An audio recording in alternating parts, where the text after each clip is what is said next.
अगर हम लोग बात करते हैं पुराने लेक्चर की, जो भी हमने सर्वो मोटर पे लिए हैं, तो हमने देखा था कि सर्वो मोटर क्या होती है, क्या-क्या एप्लीकेशन होते हैं, कितने तरीके की होती है। हमने लास्ट लेक्चर के अंदर सर्वो मोटर का बेसिक क्या होता है और डीसी सर्वो मोटर को बहुत ही डिटेल में कवर किया था। नाउ मैंने आपको एक बड़ी इंपॉर्टेंट चीज़ बताई थी कि सर्वो मोटर के जो टाइप्स होते हैं वो 2 तरीके से हम कर सकते हैं उनका differentiation on the basis of rotation. यानी अगर रोटेशन के बेसिस पे करोगे तो पोजिशनल था, कंटीन्यूअस था और लीनियर था। लेकिन अगर on the basis of supply करते हैं, यानी कि कौन सी मोटर का इस्तेमाल कर रहे हो सर्वो मोटर ऑपरेशन में, तो वहाँ पे 2 तरीके की मोटर पॉसिबल है, जैसा कि ब्रॉडली होती हैं, जनरली होती हैं। डीसी सर्वो मोटर है, AC servo motor. DC last lecture में लगभग कवर कर दी थी। अब हम बात करेंगे, इस लेक्चर के अंदर हम लोग बात करेंगे एसी सर्वो मोटर की। तो आज मेरा नाम प्रांजल है और आज हम लोग डिस्कस करने वाले हैं एसी सर्वो मोटर की। ये बड़ा ही डिमांडिंग टॉपिक था, बहुत सारे कमेंट आ रहे थे काफ़ी समय से मेरे पास, क्योंकि इसको करने के बाद फिर लगभग स्पेशल पर्पस मशीन की सर्वो मोटर वाला पार्ट कंप्लीट हो जाएगा। तो आज चलिए इस लेक्चर को सीखते हैं। इस लेक्चर में जानेंगे कि एसी सर्वो मोटर कैसे काम करती है, क्या होती है और क्या उसके फीचर्स होते हैं। चलिए शुरू करते हैं। तो सबसे पहले अगर हम बात करते हैं एसी सर्वो मोटर की, तो एसी सर्वो मोटर बेसिकली क्या होती है कि एक सर्वो मोटर होती है जिसके अंदर हम लोग एसी इलेक्ट्रिकल इनपुट का इस्तेमाल करते हैं।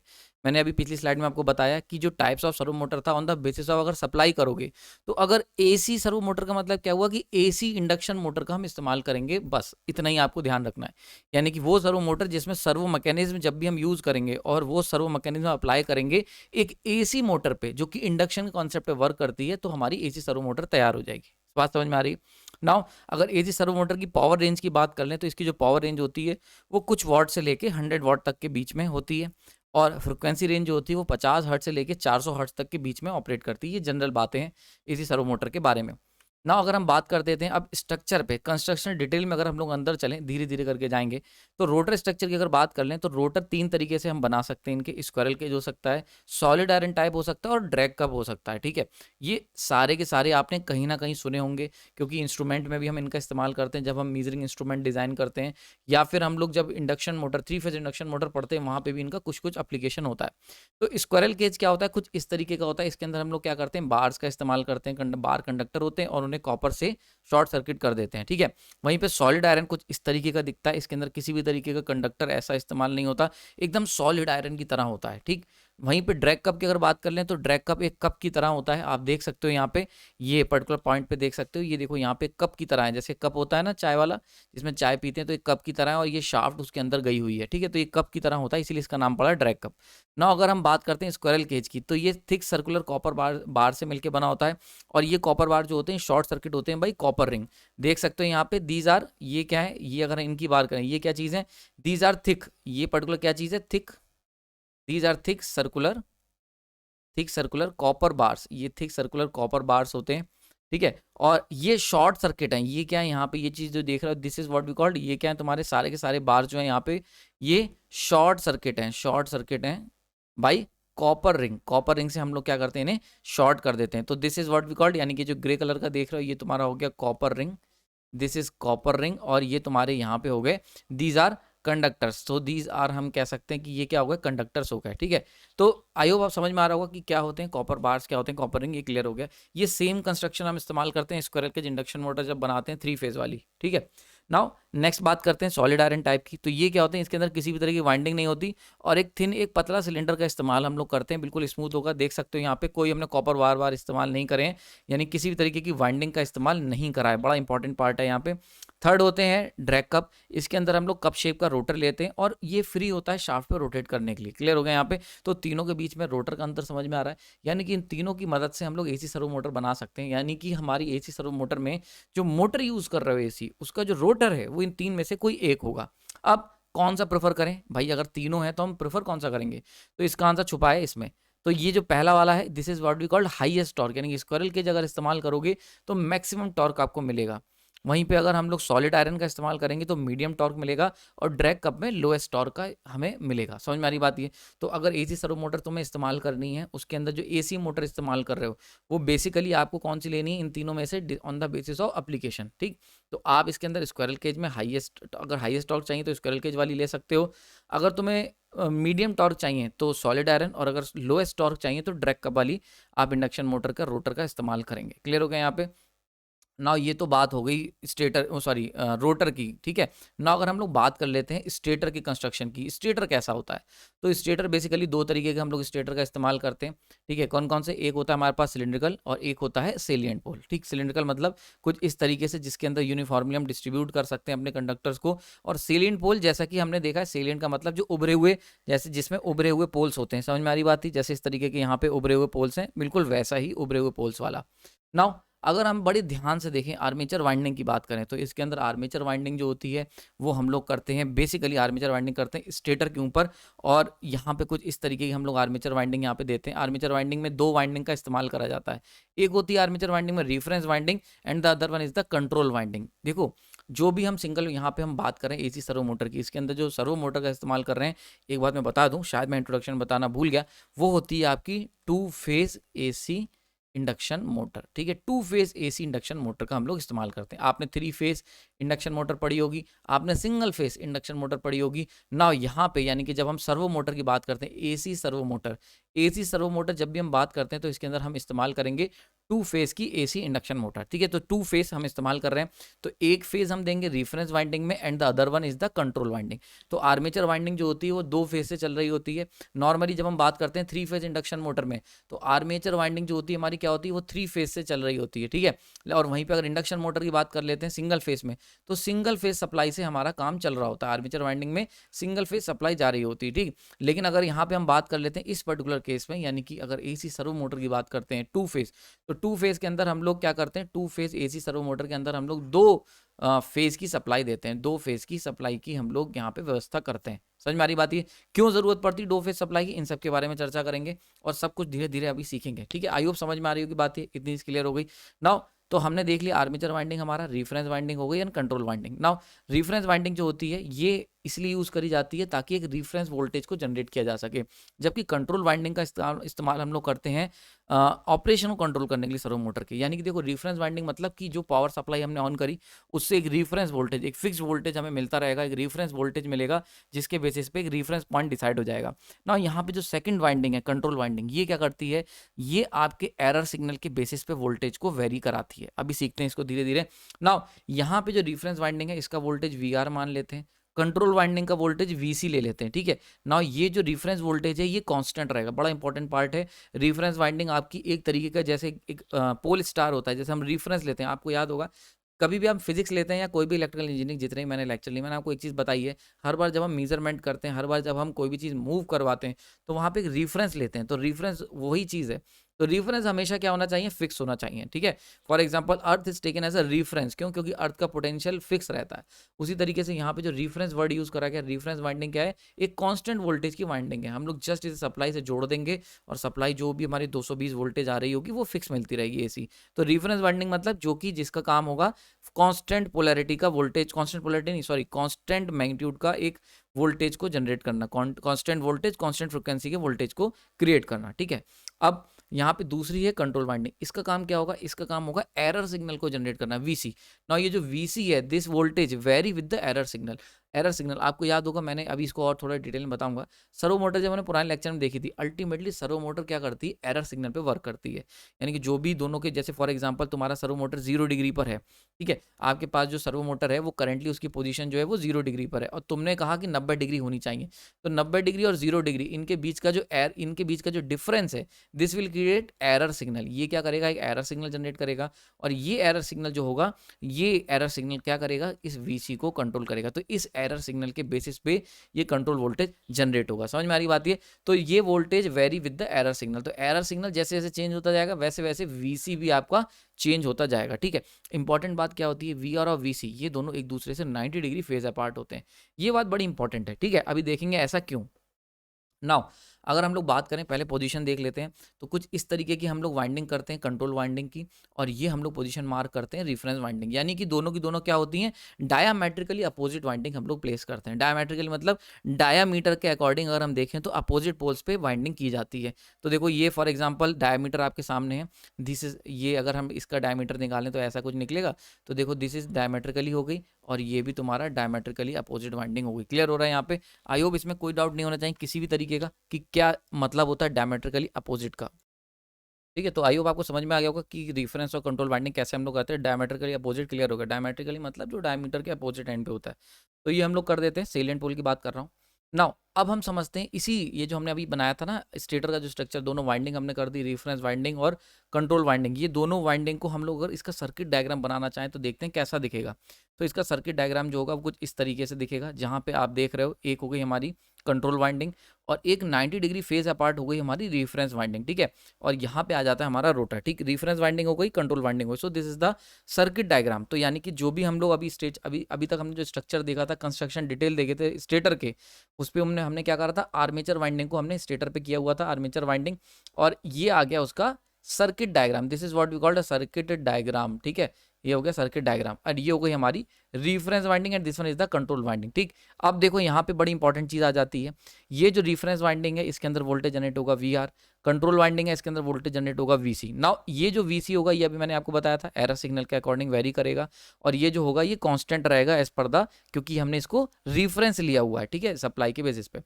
देखो अब ये दोनों वाइंडिंग जो होती है 90 डिग्री स्पेस अपार्ट भी रखी जाती है और 90 डिग्री फेज अपार्ट भी रखी जाती है। ठीक है, यानी कि जो रेफरेंस वाइंडिंग का जो वोल्टेज है और जो कंट्रोल वाइंडिंग का वोल्टेज है, ये दोनों ही वोल्टेज 90 डिग्री फेज अपार्ट भी होंगे और स्पेस में भी 90 डिग्री होंगे। बात समझ में आ रही है? ये बात क्लियर हो गई। एक बात ध्यान रखना, 90 डिग्री यहाँ पे जो है 90 डिग्री की बात कर रहे हैं, ये इलेक्ट्रिकल एंगल की बात हो रही है नहीं। ठीक, अब ऐसा क्यों 90 डिग्री फेज अपार्ट क्यों रखे जाते हैं? तो ये इसका रीजन है रोटेटिंग मैग्नेटिक फील्ड को जनरेट करने के लिए। देखो अब इस बात को बहुत आराम से समझ लो। देखो अगर हम बात करते हैं 3 फेज इंडक्शन मोटर की, तो वहाँ पे क्या होता है अल्टीमेटली, ये 3 फेज इंडक्शन मोटर जो होती है इसके घूमने का कारण जो होता है वो होता है रोटेटिंग मैग्नेटिक फील्ड। यानी कि हम लोग 3 फेज इंडक्शन मोटर में रोटेटिंग मैग्नेटिक फील्ड की मदद से रोटर घुमाते हैं ना। रोटेटिंग मैग्नेटिक फील्ड बनाने के लिए हम लोग क्या करते हैं, 3 फेज सप्लाई का इस्तेमाल करते हैं, जो कि 120 डिग्री फेज अपार्ट होती है एंड 120 डिग्री स्पेस अपार्ट भी होती है। साथ साथ बात समझ में आ रही है, स्पेस अपार्ट होती है। तो this is the conventional way. लेकिन क्या हुआ, जब साइंटिस्ट ने पता लगाया तो उन्होंने कहा कि रोटेटिंग मैग्नेटिक फील्ड 3 फेज में जो बनती है वो काफ़ी ज़्यादा स्मूथ होती है, बहुत ही स्मूथली इसका मूवमेंट होता है इन स्पेस या कह सकते हो एयर। ठीक है, एयर के अंदर ना। लेकिन हमने कहा कि हम लोग मिनिमम कितना फेज, तो उन्होंने साइंटिस्ट ने क्या करा, एक्सपेरिमेंट करा और उन्होंने बताया कि भाई 2 फेज से भी हम लोग एक रोटेटिंग मैग्नेटिक फील्ड को जन्म दे सकते हैं। ठीक है, नाउ अगर आप चाहते हैं कि मैं इसके ऊपर वीडियो बनाऊं कि कैसे 3 फेज से भी बन सकती है और 2 फेज से भी रोटेटिंग मैग्नेटिक फील्ड कैसे बनाई जा सकती है, तो आप इस पे आप कमेंट सेक्शन में टाइप कर देना 2 फेज रोटेटिंग मैग्नेटिक फील्ड, तो मैं उसके ऊपर एक सेपरेट लेक्चर तैयार कर दूंगा। क्लियर हो गया ना? अभी क्योंकि हम लोग अपने टॉपिक पे फोकस है एसी सर्वो मोटर, तो उसी पे कंसंट्रेट रहते हैं। तो बेसिकली हमने क्या देखा कि 3 फेज सर्वो मोटर जिसके अंदर जो 3 फेज थे वो 120 डिग्री स्पेस अपार्ट और 120 डिग्री जैसे उन्हें फेज अपार्ट करोगे तो पिक्चर के अंदर एकदम से एक घूमती हुई रोटेटिंग मैग्नेटिक फील्ड आ जाएगी। ठीक है, रोटेटिंग मैग्नेटिक फील्ड। इसी तरीके से अगर हम लोग 2 फेज सप्लाई लेते हैं, 2 फेज, और उसको 90 डिग्री स्पेस अपार्ट कर दें और 90 डिग्री फेज अपार्ट कर दें, तो भी एक रोटेटिंग मैग्नेटिक फील्ड पिक्चर में आ जाएगी। और ये जो रोटेटिंग मैग्नेटिक फील्ड पिक्चर में आएगी यही हम चाहते हैं, यही हमारा मेन कारण होगा मोटर को घुमाने का। बात समझ में आ रही बात ये? तो इसीलिए हम लोगों ने क्या करा, जो रेफरेंस वाइंडिंग और जो कंट्रोल वाइंडिंग के बीच का जो वोल्टेज ले रहे हो वो 90 डिग्री स्पेस अपार्ट भी है, यानी कि जो हमने वाइंडिंग की है वो 90 डिग्री स्पेस अपार्ट की है, और जो वो सप्लाई आ रही है वो 90 डिग्री फेज डिफरेंस के साथ आ रही है। क्लियर हो रहा है यहाँ पे? तो supply reference voltage and VC के बीच में 90 डिग्री का फेज का डिफरेंस है और वाइंडिंग्स के बीच में 90 डिग्री का स्पेस डिफरेंस है, स्पेस एंगल। क्लियर हो गया यहाँ पे? नाउ ये ध्यान रखना, इलेक्ट्रिकल एंगल, यानी कि जो स्पेस एंगल की बात कर रहा हूँ वो मैकेनिकल नहीं होगा, इलेक्ट्रिकल एंगल की बात हो रही है यहाँ पे। ये सारे electrical angle, mechanical angle already मैं पुरानी सीरीज में कवर कर चुका हूँ, वहां जाके आप देख सकते हैं। ठीक है, ओके। नाउ अब हम बात कर लेते हैं कि 90 डिग्री का फेज डिफरेंस आखिर हासिल कैसे करा जाए। यार कह तो दिया कि वीसी और वीआर के बीच में 90 डिग्री का फेज होगा तो मोटर रोटेट कर जाएगी, लेकिन हासिल कैसे करेंगे? तो उसके लिए हम लोगों ने क्या करा, दोनों वाइंडिंग ली, ठीक है, और रोटर लिया। नाउ 90 डिग्री फेज अपार्ट और 90 डिग्री स्पेस अपार्ट हमें करना था, तो हमने क्या करा, जो रेफरेंस वाइंडिंग थी उसके अंदर एक कैपेसिटर जोड़ दिया। कैपेसिटर जोड़ते ही क्या होगा, वीआर जो होगा उसके अंदर जो फ्लो होने वाला करंट है वो 90 डिग्री के लीड पे चला जाएगा। बात समझ में आ रही है? जैसे ही हम जो हमारा वीआर होगा, यानी जैसे ही हम उसके अंदर एक कैपेसिटर जोड़ेंगे तो वहां का जो करंट होगा वो 90 डिग्री लीड कर जाएगा। बात समझ में आ रही? करंट 90 डिग्री लीड कर गया तो यानी कि फ्लक्स भी 90 डिग्री लीड कर जाएगा। वहीं पे एरर सिग्नल जाएगा हमारे सर्वो एम्पलीफायर से होते हुए कंट्रोल वाइंडिंग के अंदर, तो जो एरर सिग्नल होगा वहां का जो वोल्टेज है उसके अंदर हमने किसी भी तरीके का कैपेसिटर का इस्तेमाल नहीं करा है और प्योरली इंडक्टिव वाइंडिंग है, तो हम ये मान के चलेंगे ये क्या करेगा, आपका लैग करेगा। ठीक है, बात समझ में आ रही है? तो देखो यहाँ पे हमने क्या करा, बहुत ध्यान से समझना, रेफरेंस वाइंडिंग के अंदर हमने कैपेसिटर को कनेक्ट कर दिया ना। ये जो कैपेसिटर है ये क्या करेगा, 90 डिग्री लीड करा देगा करंट को, और 90 डिग्री लीड कर जाएगा इसके अंदर करंट, ठीक। आई आर ले लेते हैं, इसका मतलब जो फ्लक्स होगा यानी कि रिफरेंस वाइंडिंग का जो ये फ्लक्स बन के आएगा, ये जो फ्लक्स पाई आर, ये क्या करेगा, this one is your leading flux, ये हो जाएगा तुम्हारा लीडिंग फ्लक्स, क्योंकि करंट से ही फ्लक्स बनता है, सेम फेज में होते हैं, तो this is the leading flux, ठीक है। अब बात करते हैं रिफरेंस, इसमें किसी भी तरीके का हमने कैपेसिटर इस्तेमाल नहीं करा है, तो हम यहाँ पे इसका जो फ्लक्स होगा ये क्या होगा, यानी कि यहाँ पे जो फ्लक्स बनेगा ये कॉइलिंग की वजह से बनेगा, तो ये क्या होगा, लैगिंग फ्लक्स होगा, लैगिंग फ्लक्स। आई होप समझ में आ रही होगी, क्योंकि करंट लैग करेगा तो फ्लक्स भी लैग करेगा। क्लियर हो गया यहाँ पे। तो अब क्या होगा, दोनों में लैगिंग और लीडिंग फ्लक्स आ जाएगा, यानी कि यहाँ पे जो पहला वाला है वो लीडिंग फेज हो गया, और दूसरा वाला जो है ये क्या हो गया, लैगिंग फेज हो गया। यानी कि यहाँ का जो फ्लक्स है, लीडिंग फेज क्या है, किसकी बात हो रही है, लीडिंग फेज मतलब लीडिंग फ्लक्स की बात हो रही है, लीडिंग फ्लक्स, लीडिंग फेज का मतलब वोल्टेज की बात नहीं हो रही, करंट की बात हो रही है, लीडिंग फ्लक्स, ठीक है। और यहाँ पे अगर कंट्रोल वाइंडिंग की बात करते हैं तो ये हो गया तुम्हारा lagging flux, this one is your lagging flux, ये हो गया लैगिंग फ्लक्स, ठीक है। तो लीडिंग एंड लैगिंग फ्लक्स। तो अब हम जानते हैं, हमने 3 फेज इंडक्शन मोटर में पढ़ा था, एक रूल होता है सिंपल सा, कि जो रोटेटिंग मैग्नेटिक फील्ड होती है उसकी जो डायरेक्शन ऑफ रोटेशन होती है वो लीडिंग से लैगिंग की तरफ होती है, लीडिंग से लैगिंग फ्लक्स की तरफ। याद करो जब मैंने आपको बताया था हमने जब single phase induction motor discuss करी थी तो उसके अंदर हमने आपको बताया था एक बड़ी इंपॉर्टेंट थी शेडेड पोल, याद आ रहा है, शेडेड पोल, जिसके अंदर हमने कॉपर रिंग का इस्तेमाल करा था, कॉपर रिंग। वहां पे मैंने आपको ये चीज़ बताई थी कि जब भी हमने बात करी थी हम लोग क्या कर रहे थे, इस तरीके से बना रहे थे और यहाँ पे कॉपर रिंग बना दे रहे थे। ये कॉपर रिंग क्या था, ये इंडक्टिव इफेक्ट इंड्यूस करवा रहा था, जिसकी वजह से क्या हो रहा था, जिसकी वजह से यहाँ पे जो फ्लक्स हो रहा था वो लैग हो जा रहा था, और ये वाला जो फ्लक्स था ये लीड कर जा रहा था। तो हमेशा लीडिंग से लैगिंग की तरफ, यानी कि अनशेडेड से शेडेड की तरफ हमारी मोटर जो थी वो मूव कर रही थी। बात समझ में आ रही, बिल्कुल वैसा ही यहाँ पे रोटेशन होगा। क्लियर हो रहा है यहाँ पे। तो यहाँ पे भी लीडिंग से लैगिंग फ्लक्स की तरफ जाएगा, यानी कि rotating magnetic field leading flux से लैगिंग फ्लक्स की तरफ जाएगी कुछ इस तरीके से, और हमारी जो रोटर है वो एन स्पीड से रोटेट करने लग जाएगा। तो आयु समझ में आ रही होगी कि किस तरीके से 2 फेज सर्वो मोटर काम करती है, और कैसे 90 डिग्री का फेज डिफरेंस हम लोग इंट्रोड्यूस करवाते हैं with the help of capacitor. Clear हो गया यहाँ पे ना। ये जो रोटर की स्पीड है एन, ये क्या होगी, इसका एक मैग्नीट्यूड होगा, यानी कि एक सर्टेन स्पीड पे चलेगी, 40 आरपीएम, 100 आरपीएम, 200 आरपीएम। तो एक तो मैग्नीट्यूड आया, और दूसरा आ जाता है डायरेक्शन, कि भाई रोटर क्या इधर ही घूमेगा, क्या इसकी डायरेक्शन को रिवर्स भी किया जा सकता है। तो आपको ये बताते हैं, यानी कि ये जो रोटर घूम रहा है 2 फेज सर्वो मोटर का, इसका 2 फेज सर्वो मोटर कह लो या एसी सर्वो मोटर कह लो, इसकी जो रोटर का जो मैग्नीट्यूड है, घूमने की स्पीड जो है, ये डिपेंड करेगी वीसी के मैग्नीट्यूड पे। बड़ा इंपॉर्टेंट पार्ट है, यानी कि जो मैग्नीट्यूड ऑफ रोटर का मैग्नीट्यूड ऑफ रोटेशन है, यानी कितनी तेजी से रोटेट करेगा, ये डिपेंड करेगा वीसी का कितना मैग्नीट्यूड है। यानी कि ये देख रहे हो ना, ये वीसी, ये जो वीसी देख रहे हो, ये वाला particular, this one is your VC. तो इसका जो मैग्नीट्यूड होगा, 10 वोल्ट है तो रोटर तेज घूमेगा, 5 वोल्ट है तो रोटर हल्के घूमेगा, 2 वोल्ट है तो रोटर और हल्के घूमेगा। तो ये जो रोटेशन की स्पीड है, यानी कि जो आरपीएम होंगे, ये बताएंगे कि हमारा रोटर कितनी तेजी से रोटेट करेगा। और इसकी जो डायरेक्शन है, ये डायरेक्शन डिपेंड करेगी वीसी की पोलैरिटी पे, यानी कि पॉजिटिव वीसी आ रहा है, यानी कि अब देखो यार, एसी के अंदर पॉजिटिव और नेगेटिव जैसा कुछ नहीं होता। यहाँ पॉजिटिव फेज मतलब हो गया कि सेम फेज में है, यानी कि वीसी और वीआर फेज डिफरेंस तो है, पर इनके साथ पोलैरिटी का रिवर्सल अगर सेम हो रहा है, यानी कि डॉट सेम लगे हुए हैं, तो सेम अगर इनकी पोलैरिटी होगी तो डायरेक्शन जैसे है वैसी होगी। अगर हम पोलैरिटी को रिवर्स कर देंगे तो डायरेक्शन ऑफ रोटेशन भी रिवर्स हो जाएगी। अभी सीखते ही कैसे होगा। अब तक समझ में आ गया होगा। नाउ ये समझ में आ गया मैग्नीट्यूड वाली बात कैसे काम कर रही है, रोटेटिंग मैग्नेटिक फील्ड कैसे आएगी, ये सब समझ में आ गया। एक इंपॉर्टेंट क्वेश्चन आता है कि यार पोलैरिटी कैसे डिसाइड करेगी डायरेक्शन ऑफ रोटेशन, तो इसको जरा समझते हैं। तो अगर रूल क्या है, रूल है कि हमेशा रोटेटिंग मैग्नेटिक फील्ड जो होगी वो लीडिंग से लैगिंग की तरफ जाएगी, ठीक है। तो for example this one is your reference flux, जो कि लीड कर रहा है कैपेसिटर होने के कारण, और यहाँ पे दूसरा फ्लक्स जो है कंट्रोल फ्लक्स है, जो कि कंट्रोल वाइंडिंग की वजह से आ रहा है, ये लैग कर रहा है, ठीक है। नाउ अगर हम इस पर्टिकुलर केस की बात करें तो यहाँ पे YC जो है, यानी कि कंट्रोल वाइंडिंग का जो फ्लक्स है वो लैगिंग फेज में है, और जो रिफरेंस वाइंडिंग का फ्लक्स है वो लीडिंग फेज में है।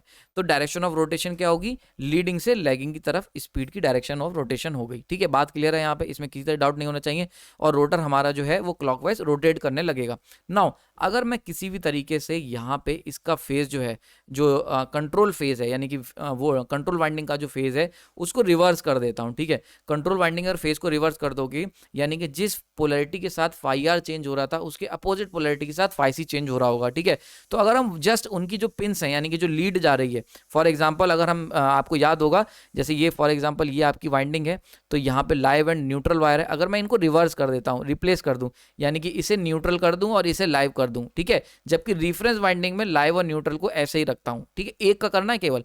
तो अगर मैं क्या करूं, अगर मैं VC के इसको रिवर्स कर दूं, यानी कि VC में जो वाइंडिंग है, जो मैंने इसके टर्मिनल्स है उनको क्रॉस कर दूं, या फिर क्या कर दूं, या फिर हम लोग क्या करें, जो हमारा VC बन रहा है वो रिवर्स पोलैरिटी में बनने लग जाए, यानी कि प्लस VC की जगह माइनस VC अगर जनरेट करने लग जाए हमारी जो वेव फॉर्म है, यानी कि जो भी हमारा एरर सिग्नल आ रहा है, तो अगर ये माइनस VC जनरेट करने लगेगा तो ऐसे केस में क्या होगा, ये फाई सी यानी कि जो फाई फेज था वो रिवर्स हो जाएगा ना। अब देखो बड़ा इंपॉर्टेंट, अब ये फाई सी इधर आ गया, अब जरा ध्यान से देखना ना, ये जब पोलैरिटी हमने इसकी रिवर्स कर दी तो अब ये क्या हो गया, फाई सी लैगिंग फेज इधर की तरफ आ गया, यहाँ पे कोई बात नहीं, समझ में आ गया।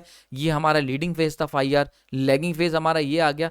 अब ऐसे केस में लीडिंग से लैगिंग तो जाएगी, तो अब देखो हमारी डायरेक्शन ऑफ रोटेशन जो होगी वो रिवर्स हो जाएगी। क्लियर हो रहा है, यहाँ पे फाई सी हमारा लैगिंग था, फाई आर लीडिंग था। ऐसे भी देख सकते हो इसको, इस तरीके से भी देख सकते हो, यहाँ पे आई होप किसी तरीके की दिक्कत नहीं होनी चाहिए।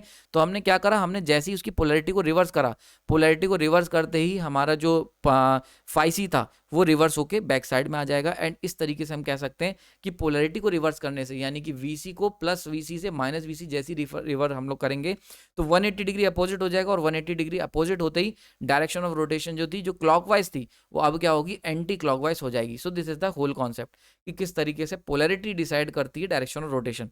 तो यहाँ से हमने क्या चीज़ इंपॉर्टेंट सीखी कि अगर हम लोग प्लस VC दे रहे हैं फॉर एग्जाम्पल, और डायरेक्शन ऑफ रोटेशन जो है वो हमारी क्या है, क्लॉकवाइज है, अगर डायरेक्शन ऑफ रोटेशन क्लॉकवाइज है, तो अगर हम लोग प्लस VC की जगह माइनस VC दे देंगे, ठीक है, यानी कि अगर प्लस VC का मतलब कुछ वेवफॉर्म ऐसे बन रही थी, this is your VC plus VC waveform, ठीक है। नाउ माइनस VC का मतलब क्या हुआ, वेवफॉर्म अब ये बन रही है। क्लियर हो रहा है, this is your minus VC waveform. तो ये देखो प्लस VC की है, ये माइनस VC की है, बस इतना ही अंतर है, पहले यहाँ पे नेगेटिव पीक आ जाएगी। तो अगर ऐसा कर देते हैं तो ऐसे केस में क्या होगा, जो डायरेक्शन ऑफ रोटेशन होगा, जो पहले क्लॉकवाइज था वो क्या होगा, अब एंटी क्लॉकवाइज हो जाएगा, एंटी क्लॉकवाइज रोटेट करने लग जाएगी मोटर। तो आई होप ये चीज़ समझ में आ गई हो किस तरीके से ये चीज़ काम कर रही है, इसमें किसी भी तरीके की दिक्कत नहीं होनी चाहिए, आपको सारी चीज़ें अब क्लियर हो रही होंगी, ठीक है ना। यहाँ तक समझ में आ गया ना। अब चलते हैं आगे, अब समझते हैं वर्किंग प्रिंसिपल की, यार काम क्या कर रहा है ये VC हम लोग बहुत देर से कर रहे हैं ना। ये हमने मोटर की तो वर्किंग समझ ली, 2 फेज सर्वो मोटर की, लेकिन अब हम चलते हैं कि सर्वो मैकेनिज्म कैसे हो रहा है। 2 फेज AC मोटर की वर्किंग हमने सीख ली, सर्वो मैकेनिज्म और सीख लेते हैं तो हमारा टॉपिक यहाँ पे कवर हो जाएगा।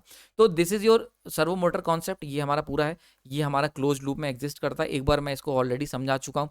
अब होता क्या है, फॉर एग्जाम्पल अब यहाँ पे अंतर क्या आया है, अंतर ये आ गया है कि यहाँ पे जो मोटर यूज कर रहे हैं, या हम लोग AC 2 फेज सर्वो मोटर का इस्तेमाल कर रहे हैं, ठीक है, सर्वो मोटर 2 फेज की इस्तेमाल कर रहे हैं, ठीक। अब देखो क्या होगा, ये 0 डिग्री पे था इसका जो पोजीशन था, और तुम चाहते हो 90 डिग्री पे, यानी कि डिजायर्ड है 90 डिग्री और करंटली है 0 डिग्री।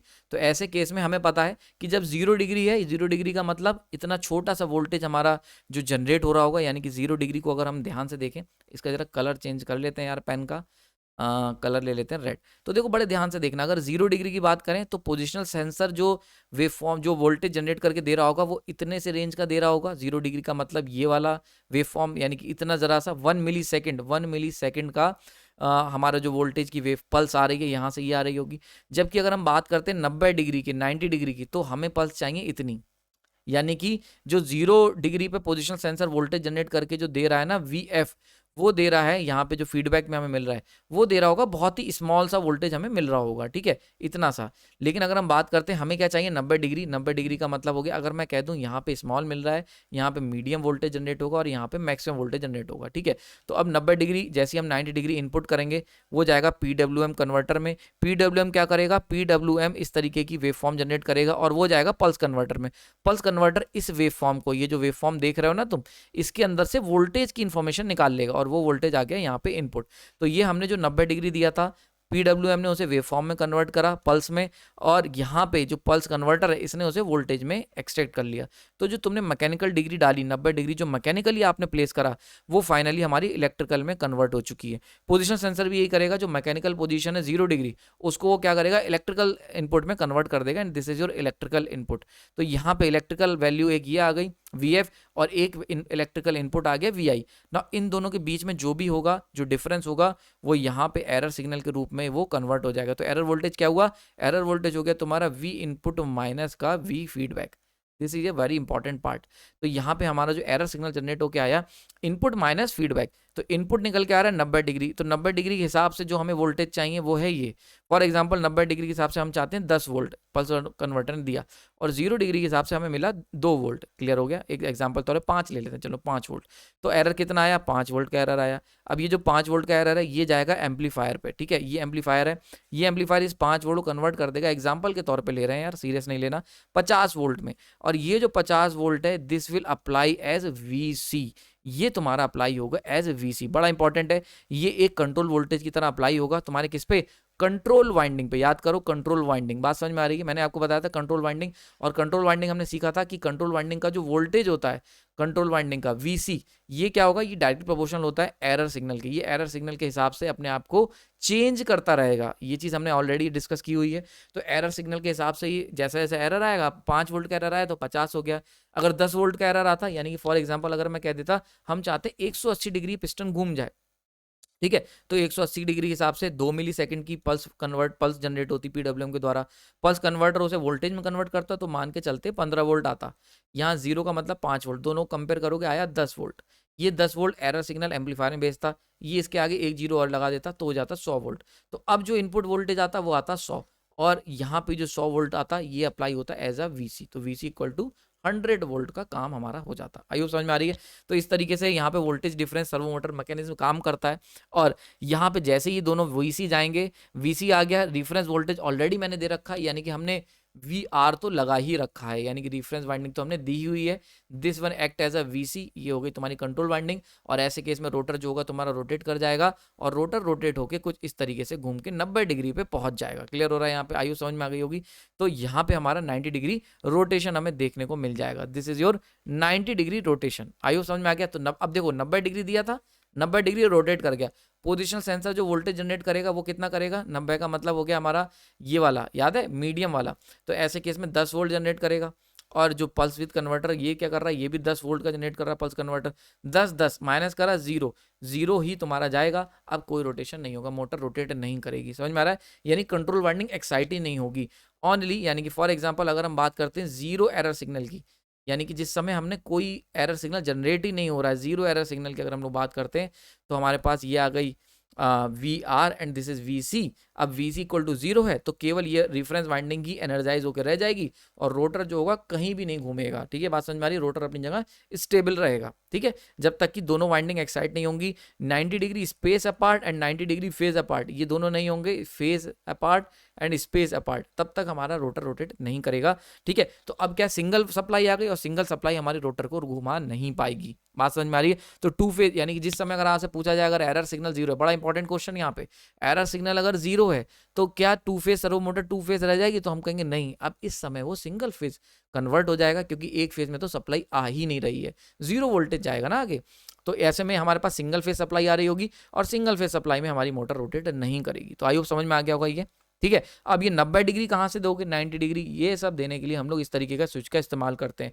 यानी कि जो भी आप देना चाहते हो, हमारे पास एक मैकेनिकल स्विच लगा होता है, ये रोबो वॉर वाले बहुत इस्तेमाल करते हैं, याद है? जो जॉयस्टिक होती है तो जो जॉयस्टिक होती है वो इस तरीके से आपकी घूमती है, और उसके बेसिस पे हम लोग क्या करते हैं, हम लोग मिली सेकेंड्स में पल्स की विड्थ डिसाइड करते हैं। यानी कि जॉयस्टिक अगर एक तरफ घुमाओगे, सेंटर में रखोगे, तो 1.5 मिली सेकेंड जनरेट करेगी, 1.5 मिली सेकेंड की विड्थ वाली पल्स जनरेट करेगी। इस तरीके से हम लोग कंट्रोल करते हैं। ठीक है ना, अगर हम लोग बात कर लेते हैं फीचर्स की, तो अगर हम लोग एसी सर्वो मोटर की बात करें तो सबसे इंपॉर्टेंट फीचर इसका है कि सिंपल कंस्ट्रक्शन है यार। किसी भी तरीके, देखो डीसी में यार ऑब्वियसली पता है हम लोग को, डीसी में सबसे गंदी बात जो होती है वो होता है उसके अंदर कम्यूटेटर का होना, कम्यूटेटर। और कम्यूटेटर जो है this is the main problem of DC motor, क्योंकि इसकी वजह से जो डीसी मोटर होती है वो ईजिली रोटेट नहीं कर पाती हैं, सॉरी ईजिली रोटेट तो करती हैं, स्पार्किंग होती है यार, तो कंस्ट्रक्शन भी कॉम्प्लेक्स हो जाता है, स्पार्किंग भी बहुत होती है, और ऐसा इसमें कुछ भी नहीं है। तो क्योंकि कम्यूटेटर नहीं है तो simple construction, low cost and less maintenance, ये सारी चीजें जो हैं ये because of the absence of commutator, जो कि हमारे डीसी मोटर में पाया जाता है। तो क्योंकि हमने डीसी मोटर को हटा दिया है, एसी ले आए हैं, अब एसी के अंदर केवल 2 वाइंडिंग करेंगे, कोई कम्यूटेटर नहीं होगा, तो कंस्ट्रक्शन सिंपल होगा, कॉस्ट कम लगेगी, और मेंटेनेंस भी कम चाहिए होगी। बात समझ में आ रही है ना? यहाँ पे आपको एक बात याद रखनी, जब हम लोग स्मॉल पावर रेटिंग की बात करते हैं, यानी कि वैसे ही जब हमारे पास पावर कम है, थोड़ी सी पावर आ रही है, अगर तुम यहाँ पे डीसी मोटर का इस्तेमाल करोगे तो नहीं चला पाओगे, क्योंकि उसके अंदर क्या है, लॉसेज उससे ज़्यादा होते हैं, ठीक है। लेकिन अगर हम बात करते हैं एसी सर्वो मोटर की, तो यहाँ पे हम प्रेफर करेंगे डीसी सर्वो मोटर के ऊपर। क्लियर हो गया यहाँ पे।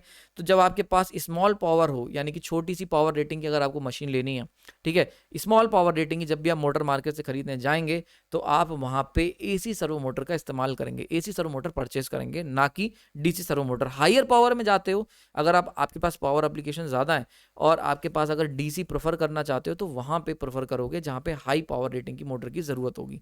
तो आई होप चीज़ क्लियर हो गई होगी। तो आई होप आपको ये लेक्चर आज का पसंद आया होगा यार। ये काफ़ी समय से वेटेड चल रहा था और मुझे दोबारा से पूरी स्टडी करनी पड़ी, क्योंकि उस समय करंटली मैं इस टॉपिक पे वर्क नहीं कर रहा था, पर क्योंकि रिक्वायरमेंट बहुत ज़्यादा आ रही थी, इसलिए मुझे कोई टॉपिक यहाँ पे कवर करना पड़ा ना। अब मैं कह सकता हूँ कि हाँ, मैंने सर्वो मोटर लगभग कंप्लीट कर दी है। हालांकि एक पार्ट इसका और अभी बाकी है, जिसके अंदर हम लोग थोड़ा सा डिटेलिंग पे और बात करेंगे, क्योंकि मैं लेक्चर्स के अंदर पूरे डिटेल में जाने का पसंद करता हूँ। मेरे को यार ऊपर ऊपर से मज़ा नहीं आता। तो हम अगला लेक्चर जो होगा उसके अंदर थोड़ा सा डिटेल में और जाएंगे।